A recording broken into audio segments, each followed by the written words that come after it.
तो ऐसे में देश का सवाल इन बड़े सवालों के साथ कि चुनावी रण में मोदी पर निजी प्रहार क्यों?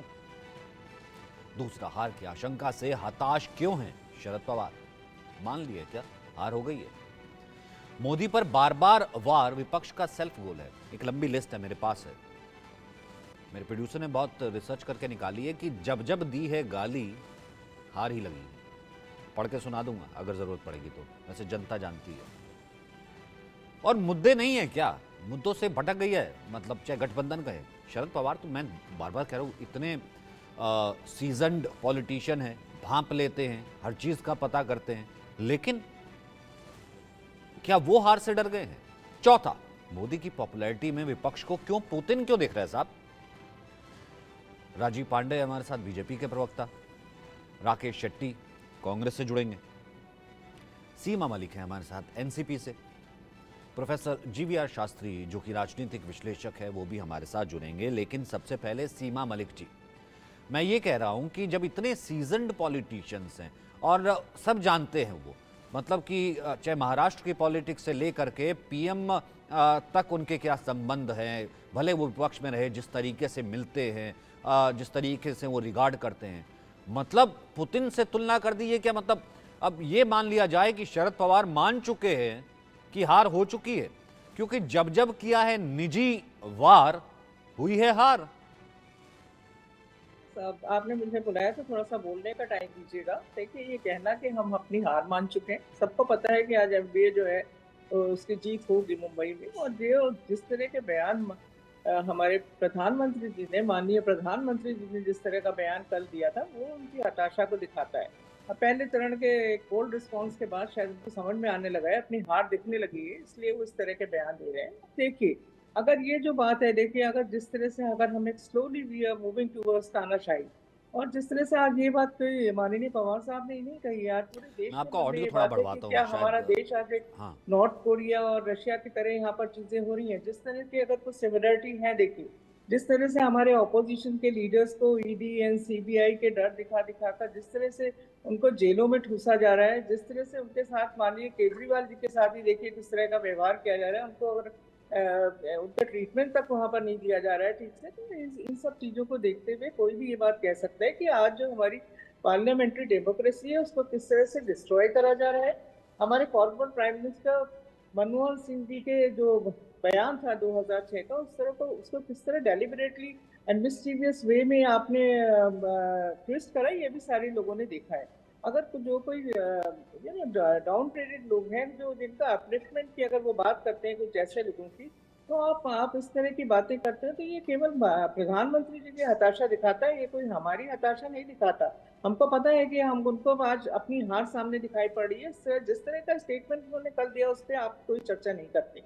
शायद मैं तो आई वॉज इन शॉक, मैं नहीं हर्ड कि वो ये कह रहे हैं कि लोगों के मंगलसूत्र निकाल निकाल के एक विशेष वर्ग को दे दिए जाएंगे, मैं सारा आऊंगा मैं आऊंगा प्रॉपर्टी मैं उस पर भी एंड आऊंगा, जितना भी मैं आऊंगा उस चीजें पर भी हैं वो आऊंगा इस विशेष और वर्ग को दे बताऊंगा, दिए जाएंगे। मैं आऊंगा जब उस वो पर भी बात आऊंगा करते और हैं लोगों के बताऊंगा कि कपड़ों किस की, तब तरीके से जो आपको है कोई वो सब कुछ ऑब्जेक्शन कह नहीं दिया होता। जाता जब था वो बात मुसलमानों को। करती हैं मैं आऊंगा मैं लोगों के आऊंगा हताशा कौन क्या जब दिखा वो रहा है, मैं कहते आऊंगा। हैं कि सीमा मलिक जी, मेरे घुसपैठिए को एक बोलते बात हैं बताइए किसी एक सीमा वर्ग मलिक को, मैम। अगर वो किसी एक मैम वर्ग के कपड़ों की बात मैम करते मुझे हैं एक तब बात आपको कोई बताइए, ऑब्जेक्शन नहीं होता। जी। मुझे एक और बात देखिए, बताइए कि आज मतलब आज हर के मतलब मन में ये सवाल है 2014 कि से क्या हम तानाशाही की 2014 तरफ बढ़ रहे हैं, क्या हमारा 2014 देश तानाशाही की 2014 तरफ से बढ़ रहा पहले है। ये देश लोकतंत्र था और 14 के जी। बाद खतरा हो गया, खत्म हो गया।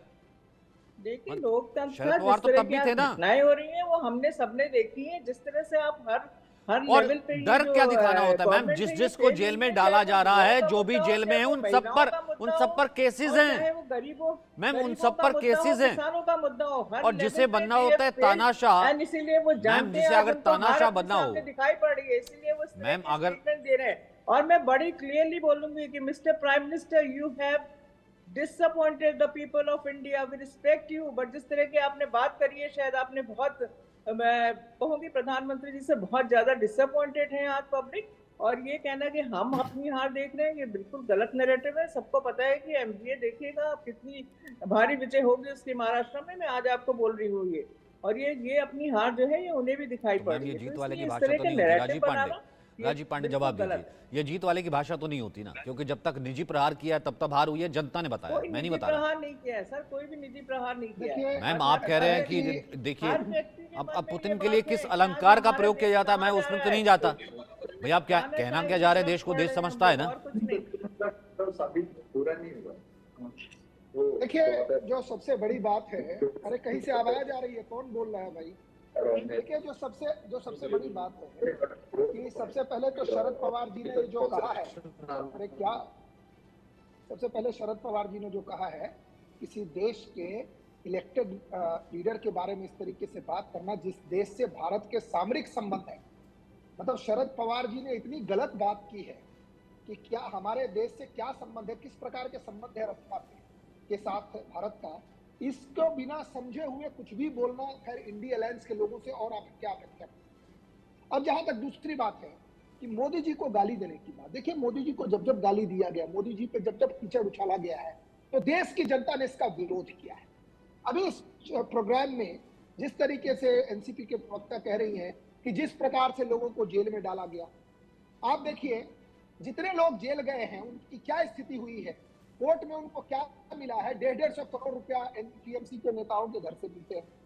मनीष सिसोदिया सुप्रीम कोर्ट से बेल हार चुका है, केजरीवाल जी उछल रहे थे, 2 बार हाई कोर्ट से हार चुके हैं, अब तीसरी बार जाने की तैयारी कर रहे हैं। स्थिति क्या है कि ये क्या चाहते हैं, जो इनको लूटने का लाइसेंस मिला हुआ था 2014 से पहले, 2004 से 14 के बीच में जिस तरीके से उन्होंने लाखों करोड़ के घोटाले किए, इन लोगों ने बंदरबांट किया, उसमें एनसीपी भी हिस्सेदार थी, ये चाहते हैं वो चले। तो मैं इनको बताना चाहता हूं कि मोदी जी की गारंटी है कि भ्रष्टाचारियों पर तो कार्रवाई होगी, देश के विरोध में जो लोग काम करते हैं उस पर भी कार्रवाई होगी, और जनता, इन्होंने तीसरी एक और बात कही जो बहुत ही इंपॉर्टेंट है, मैं आप दोनों को लेके आता हूँ स्क्रीन पे एक बार, अगर सीमा मलिक और जो है बीजेपी के प्रवक्ता दोनों अगर स्क्रीन पर आ सके।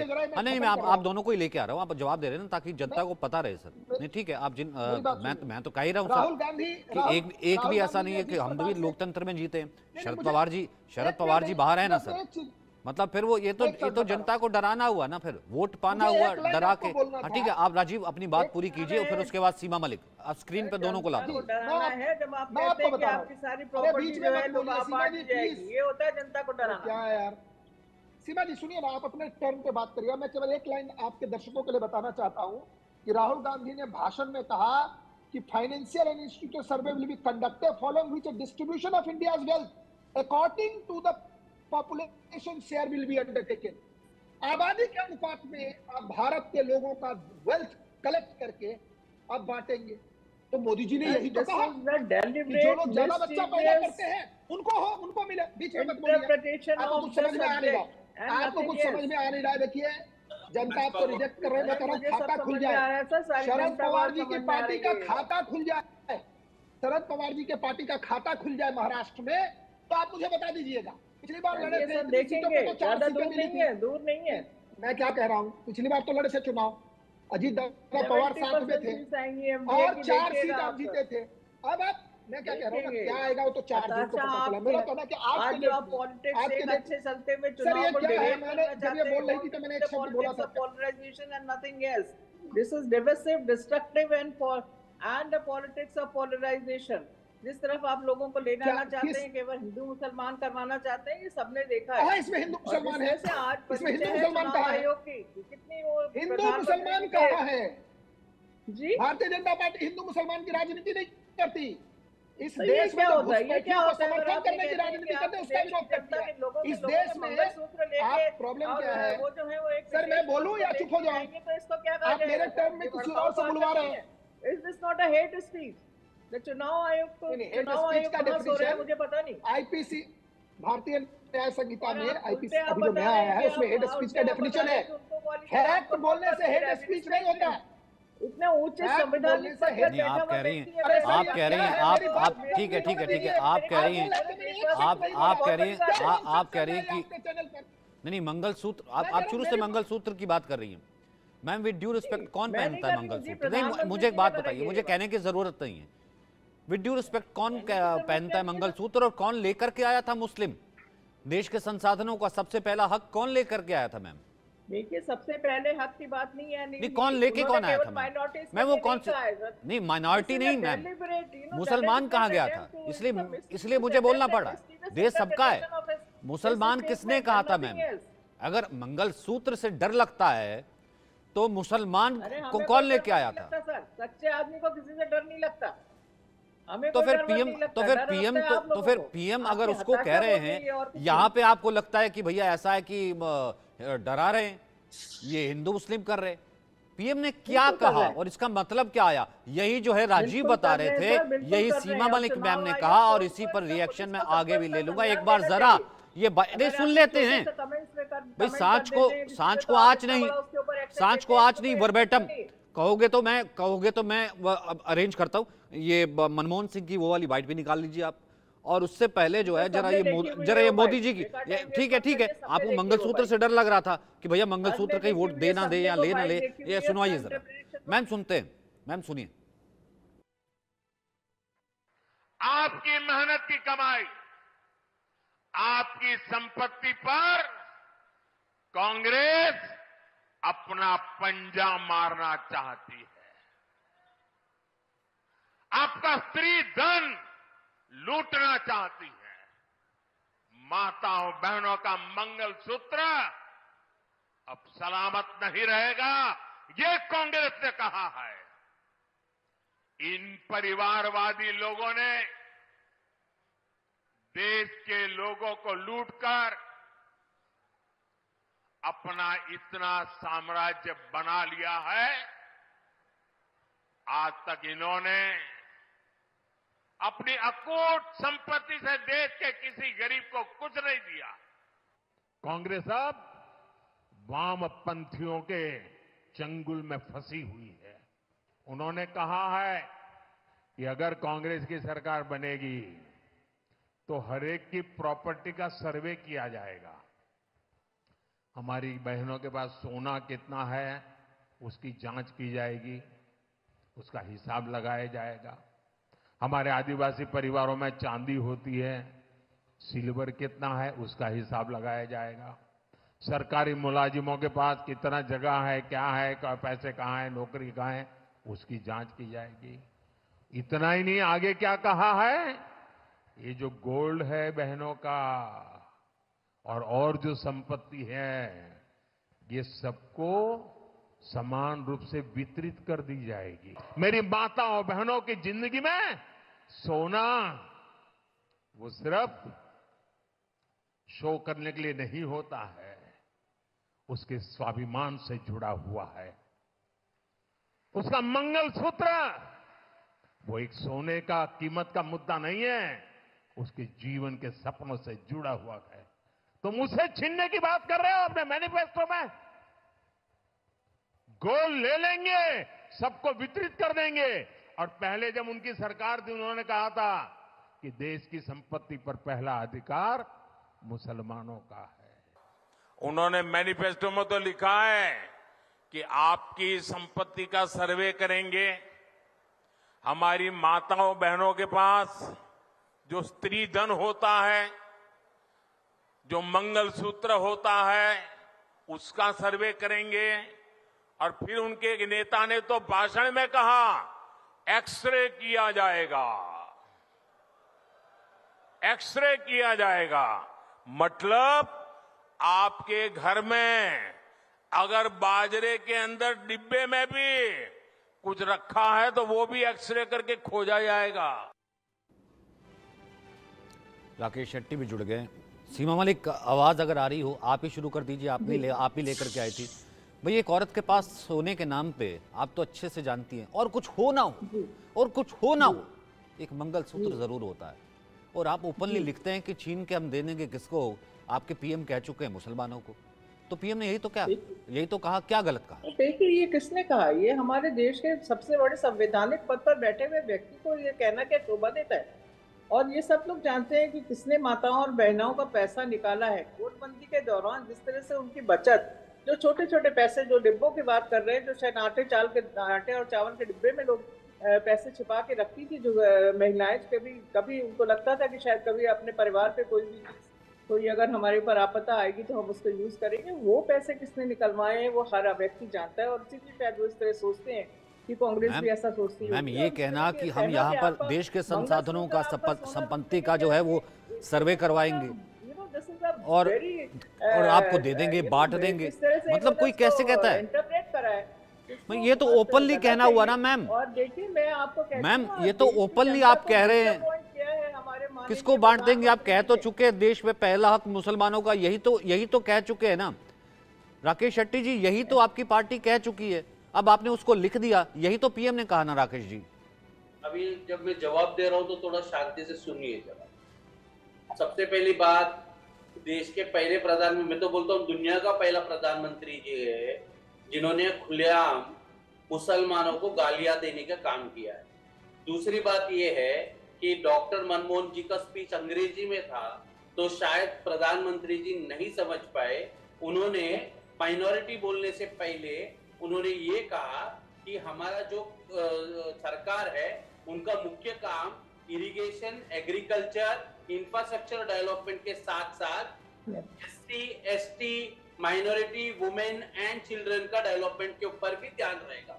तो एक क्लियर कट जो भाषण था ये इंग्लिश में था, प्रधानमंत्री जी नहीं समझ पाए। दूसरा एक बात ये है, मैं निकाल देता हूँ अगर मनमोहन सिंह की वो बाइट है कि नहीं मुझे एक बार बताया जाए।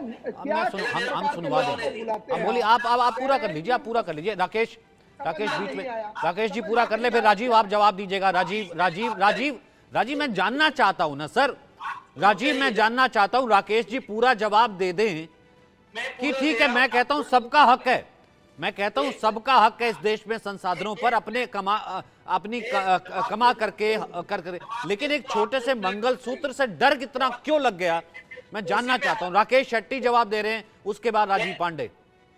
देखिए, तो दूसरी बात, वो प्रधानमंत्री जी समझ नहीं पाए।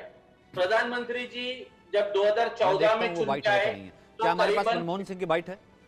अरे आप सुन लीजिए ना जरा 2 मिनट। सर सबने देखिए वो बाइट। डर क्यों रहे हैं सर? मैं सुनवा दूंगा ना सर, इंग्लिश इतनी को भी आती है, आपको भी आती शेट्टी जी। कर रहे हैं बीजेपी।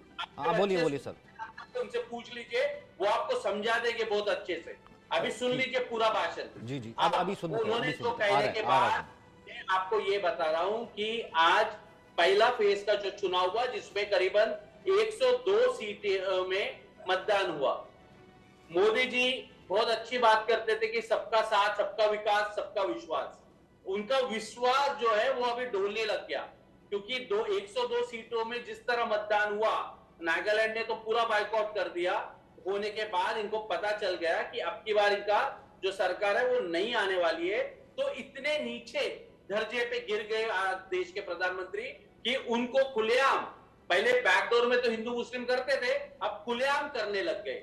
और इस चुनाव में जो सबसे बड़ा प्रश्न है, जो मुद्दा है, वो भ्रष्टाचार का है। इलेक्ट्रोल बॉन्ड, ये सबसे बड़ा भ्रष्टाचार है, ये मैं नहीं बोल रहा हूं, खुद फाइनेंस मिनिस्टर सीतारमण जी के हस्बैंड पार्कला प्रभाकरन बोल रहे, जो बहुत बड़े इकोनॉमिस्ट है। इनके खुद के भारतीय जनता पार्टी के पूर्व गवर्नर, जम्मू कश्मीर के गवर्नर सत्यपाल मलिक जी ये कहते हैं खुद नरेंद्र मोदी भ्रष्टाचारी है। तीसरा पॉइंट, इनके खुद के राज्यसभा के पूर्व सांसद सुब्रमण्यम स्वामी ने खोल दिया पोल इनका, और ये तो कांग्रेस के नहीं है, तो इन्हीं के पार्टी के सदस्य। जब इनके ही पार्टी के लोग ये कह रहे हैं कि आरएसएस के बड़े पदाधिकारी राम माधव ये 150 करोड़ का दलाली करते हुए सत्यपाल मलिक के पास गए थे और उन्होंने रिलायंस कंपनी को जो ठीक है सर, मैं क्रेडिबल जो है लोगों के नाम लेता हूं। एक सेकंड, मैं वो बाइट दोबारा से सुनवा दूंगा। सर कैटेगोरिकली कहा था सर मनमोहन सिंह ने, स्पेशली मुसलमान। सर ठीक है, मैंने आपको टाइम दे दी, मैं सुन ही रहा हूं। आप एक शब्द नहीं लेके आते। आप लगता है कि आप ये कहना चाह रहे हैं कि सब शतुरमुर्ग है, आंखें बंद कर लो कोई देखता नहीं। सर देखते हैं सर, मैं कमाता हूं, टैक्स देता हूं, मेरी गलती क्या है सर? करना बंद कर दीजिए। मेरे साथी कमाते हैं, टैक्स देते हैं, मैं आऊंगा सर्वे करवा दूंगा और तुम्हारे घर के सोने को जो है मैं फलाने को बांट दूंगा। क्यों बांटेंगे भाई? इस तरीके से नहीं किया जाता। यही है, आपने लिखा है, बकायदा लिख के दिया। वो कह रहे हैं कि भैया ऐसा कि पहला हक तो मुसलमानों का है, उनको दे देंगे। बता तो रहे हो सर, मनमोहन सिंह कैटेगोरिकली बता रहे हो, लिख करके दे रहे हो। फिर आप कह रहे हो कि भैया लोकतंत्र खतरे में कहां से आ रहा? राजीव पांडे जवाब दीजिए। देखिए, मनमोहन सिंह जी ने क्लियरली कहा था कि माइनॉरिटी वर्ड का इस्तेमाल नहीं किया। माइनॉरिटी में तो बहुत सारे लोग आ जाते। उन्होंने कहा इस देश के संसाधन पे पहला हक मुसलमानों का है। उस लाइन को देखिए। और राहुल गांधी जो कह रहा है कि हम डाटा इकट्ठा करके सब लोगों से छीन करके रीडिस्ट्रीब्यूट करेंगे पॉपुलेशन के आधार पर। अब इस देश में रोहिंग्या है, इस देश में बांग्लादेशी इन्फिल्ट्रेटर्स हैं, और इस देश में कुछ लोग हैं जो केवल एक ही काम करते हैं। अब ये बार बार कहते हैं कि ये हुआ वो। देखिए, देश की जनता हमसे और आपसे समझदार है।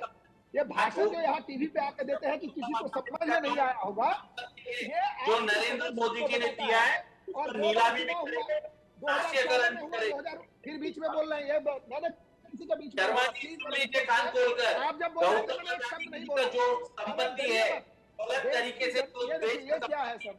का है गौतम अदानी ने देश की जनता देखिए क्या करते हैं। जब मैं संपत्ति का किया जाएगा। अरे गौतम अदानी जी के कंपनी में एक विदेश कंपनी इन्वेस्ट करती है 20,000 करोड़, उस कंपनी का तो वेबसाइट तक नहीं है, झूठ बोलने उस से कंपनी का वेबसाइट तक नहीं है। देश क्या है? में आप छोटी बात है, बहुत इसके ऊपर लोग प्रधानमंत्री को जांच नहीं करना चाहिए। टीवी अरे पे आप बात कर रहे हैं मुसलमानों का, इस देश का बहुत सारा संपत्ति अब अदानी जी के हाथ में चला गया है। समझदार है, उनको सब पता है। आप जितना झूठ बोलना है बोलते रहिए, मोदी जी को गाली देते रहिए कि 282 मोदी जी को कोई गाली नहीं दे रहा है। आप बताइए 20,000 करोड़ कौन गाली दे रहा है? अपना 5 साल तक अकाउंट में जो आया उस संभालने का कंपनी का काम करिएगा। वेबसाइट नहीं है। जिस तरीके से अरे छोटी कंपनी जो घर पे बनती है आप उसका बीच में क्यों वेबसाइट बोल रहे हो? अरे बीच में क्यों बोल रहे हो? तुम्हारा नाम राजीव पांडे, मुझसे सवाल किया गया ना, समझ है क्या? इसी तरीके तो आप जवाब दीजिए ना, आप तो बीजेपी के प्रवक्ता है ना सर, आप बताइए ना गौतम अदानी को 20,000 करोड़ ऐसे कंपनी कैसे दे सकती है जिसके पास अपना वेबसाइट नहीं है? जवाब दीजिए, हिम्मत है तो भ्रष्टाचार पे बात करिए। 2014 में बहुत भ्रष्टाचार के ऊपर बात करते थे, अब बात करके बताइए भ्रष्टाचार के सारे बात करने को हिम्मत नहीं तो आखिर में पाकिस्तान, हिंदू मुसलमान उस पे आ जाते हो आप लोग। इलेक्शन कमीशन के बोलने के बावजूद ये मोदी जी की सरकार है, ये नरेंद्र भाई की सरकार है, सारे चोरों की आप दिखाइए ना रिपोर्ट पर 10 साल में आप लोगों ने क्या किया?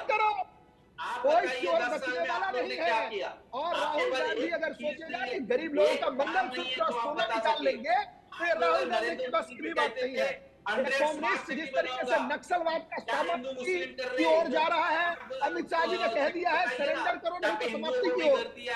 बीच में बोल रहे हो, समझ में तो कुछ आता नहीं है, ऐसे ही बोलते रहो। ये सर मैंने किसी के बीच में बोला क्या? के लिए आप लोग ने वहाँ पे मैं जानना चाहता हूँ, के लिए छत्तीसगढ़ मैं में अपनी बात कर रहा हूँ, ये बीच में इनको आप क्यों बोलने दे रहे हैं? चुनाव जीतने के लिए सर मैंने किसी के बीच में बोला क्या? आप लोग मेरी बात तो बोलने दीजिए। चुनाव जीतने के लिए इतने नीचे मत गिरिए। डॉक्टर मनमोहन सिंह के समय अपना देश का जो मुकाबला चाइना के साथ था, आज मोदी जी के इसमें अफगानिस्तान से कौन सा मुकाबला भाई? किस चीज का मुकाबला चाइना के साथ बताना? पे बात करिए, ट्रेड डेफिसिट पे बात करिए। चाइना के साथ मुकाबला था? 56 रुपीज पर डॉलर था। सर मनमोहन सिंह के समय, सर मनमोहन सिंह के समय मुझे समझ में नहीं आप कहते हैं कि वो बेहतरीन जो है फाइनेंस मिनिस्टर भी थे। बोलने के लिए दे देते हैं सर ऐसे कांग्रेस ने ऐसे किया था कि जो जॉब क्रिएटर थे, देश के बड़े उद्योगपति थे, उनको चोर बताया था और उनको कहा था कि उनको हम लूट लेंगे और आपको बांट देंगे। इसका मतलब ये था, मतलब मंगलसूत्र वाले बयान का मतलब ये हुआ, या सोने के बयान का मतलब ये हुआ कि आप अगर सत्ता में आए तो जो बिजनेसमैन हैं अडानी, आप उनकी संपत्ति को जो है आप सर्वे करा के लूटेंगे, ये आप कह रहे हैं। कोई अफसर अगर भ्रष्टाचारी है तो उसका संपत्ति नहीं नीलाम करती है भाई कांग्रेस के स्टेट्स में ज्यादा इन्वेस्टमेंट है। सीमा जी, कांग्रेस के स्टेट्स में ज्यादा इन्वेस्टमेंट है।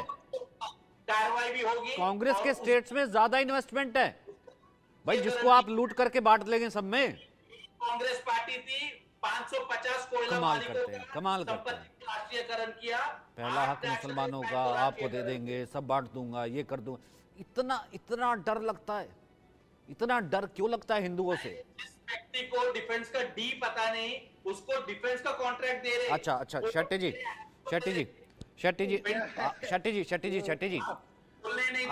आपकी इंग्लिश बहुत अच्छी है, आपकी इंग्लिश बहुत अच्छी है। पांडे जी भी थोड़ी बहुत बोल लेते हैं। सीमा मलिक मैम तो है ही ऑब्वियसली, बहुत अच्छा जो है बोलती भी हैं और उनको आती भी है।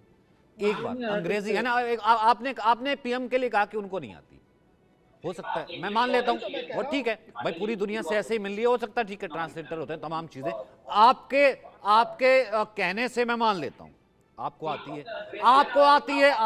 है, मैं आपको इंग्लिश का ठेका देता हूँ सर, थोड़ी बहुत मुझको आती है सर, चौथी पांचवी छठी जब भी शुरू होती है थोड़ी बहुत आती है। क्या कह रहे मनमोहन सिंह जी, एक बार देख लेते हैं, फिर उसके बाद शेट्टी जी को बात कर लेंगे। सर अपनी बात पर रहिएगा, मेरे पास आपके पहले वाली बाइट भी है, मैं दोनों चला दूंगा। एक सेकंड, चैलेंज आप कर रहे थे, ये देख लीजिए। We need to be revitalized. We will have to devise innovative plans to ensure that minorities, particularly the Muslim minority, are empowered to share equitably in the fruits of development. They must have the first claim on our resources. We need to be revitalized. We will have to devise innovative plans to ensure that minorities, particularly the Muslim minority, are empowered to share equitably in the fruits of development. They must have the first claim on our resources. क्या कह रहे थे Manmohan sir जी, बताना sir, आप तो English आपको बहुत अच्छी आती है, मैं बोलता ही नहीं, पर्टिकुलरली मुस्लिम माइनॉरिटीज, इसका मतलब क्या होता है राकेश जी? मैं सुन चुका हूं सर भाषण। अरे आपने कहा था कि नाम नहीं लिया मुसलमानों का, अभी आप क्या झूठ बोल रहे थे क्या? अभी आपने ही कहा कि नाम नहीं लिया, मैंने कहा सुनवा दूंगा, कहते सुनवा देना। भाई आप जिनके लिए कह रहे हैं कि पहला हक है, आप उनको लिख के दे रहे हैं, इसको लूट के तेरे को दे देंगे, अडानी को लूट के तेरे को दे देंगे, किसको दे देंगे? आपके पीएम कह रहे पर्टिकुलरली जो है वो मुस्लिम माइनॉरिटी, आप कह रहे हैं कि नाम नहीं लिया। माइनॉरिटी में आता है कि नहीं आता, बताइए ना मुझे। जैन कम्युनिटी माइनॉरिटी में आता है कि नहीं आता है? अमित शाह माइनॉरिटी है कि नहीं है? ओ भाई जैन थोड़ा कह रहे हैं, वो जैन है, सिख है, पारसी है, जूश है, सब रहते हैं यहाँ पर। नजर मुस्लिम आता है, नजर सिर्फ मुस्लिम आता है। उन्होंने जो आपने दिखाई नहीं है इसमें, जो वो बोल रहे थे पीएम सिख हैं, वो भी माइनॉरिटी है, नहीं नजर आता, उनसे बुलवा दिया कि हम मुसलमानों को देंगे। भैया जो टैक्स पेयर हो उसको दो ना। न्यूज एंकर और बीजेपी वाले क्या सर मैं न्यूज एंकर क्या भाई, पढ़े लिखे को फारसी क्या? मैंने अपने आप को सर्टिफिकेट तो इंग्लिश का दिया ही नहीं। शास्त्री जी आ गए हमारे साथ, मैंने अपने आप को तो दिया ही नहीं, सर्टिफिकेट इंग्लिश का। मैंने इंग्लिश का सर्टिफिकेट आपको दिया, राकेश जी आपको दिया है, और शास्त्री जी ये कह रहे थे नाम नहीं लिया। मैंने कहा मेरे पास बाइट है, कह रहे नहीं लिया, आदिवासी हैं, फलाना है, ये है, वो है, पिछड़ा बहुत हो गया, हमने बहुत किया, ये किया, बहुत अच्छी बात है सर। वो कह रहे हैं कि पर्टिकुलरली मुस्लिम माइनॉरिटी। शास्त्री जी इनकी अंग्रेजी का तर्जुमा जब आता है तब नहीं बोलते। नहीं, जो भी मनमोहन सिंह साहब ने ये बात कहा था, हेलो जी बोलिए, मेरी आवाज सुन रहे हैं? हाँ, मैं ये कह रहा हूँ जो भी मनमोहन सिंह साहब ने ये बात कहा था उसका कोई अप्रोप्रिएट नहीं था। कांग्रेस पार्टी को ये समझ ही नहीं पाया ये किस तरीके से इन्होंने ये आजादी हासिल की थी और किसके लिए आजादी हासिल की थी, इसमें किस तरीके से थी। इन्होंने इनसे ना ये फर्स्ट एग्रीकल्चरल पॉलिसी बना सका, इंडस्ट्रियल पॉलिसी नहीं बना सका, बैंक्स को ठीक से बना ही नहीं सका। बैंक्स को इनको ना अपने हिसाब से उन्होंने वो नेशनलाइज कर दिया। इनकी पॉलिसी सिद्धांत करता कोई है ही नहीं। ये अपने आप को लीडर समझते हैं, ये सारे निकम्मे हैं, एक से बढ़कर एक बड़ा निकम्मा है। गाली कौन पक रहा है? ऐसे शब्दों का प्रयोग कर रहे टेलीविजन पे या आपके जो राजनीतिक विशेषज्ञ या जो भी हैं। अरे सुन लीजिए ना, आप आवाज सुन लीजिए ना। आप मिस्टर मोदी को ये बोल रहे हैं, मोदी जी ने क्या बोल रहे हैं? मोदी जी ने ये कहा था, मोदी जी ने मिस्टर मोदी ने नरेंद्र मोदी ने ये कहा था, सुन लीजिए, नरेंद्र मोदी ने ये कहा था, मक्खन लगाने में भूल जाते हैं कौन अरे सुनेगा सुन ऐसी लीजिए ना, बातों को? आप सुन ही नहीं रहो या मेरे को बोलने मत दो, या आप देखिए, अकेले आपको बोलते रहो। बोलिए ऐसी बातें बताइए। बोलने से। अरे सुनो, आप 19 नहीं, मेरे को एक मिनट भूल लीजिए, मेरे को बोलने दीजिए, आप मौका दीजिए। सुनो, ये कम में बोल दे लोगों को। 1947 से लेके 1947 से लेके यही बोलते आ रहे हैं, यही बोलते आ रहे हैं। अरे इतने बड़े बड़े अरे सुन लीजिए, एंकर साहब इनको बंद करिए। है जो पुराने प्राइम मिनिस्टर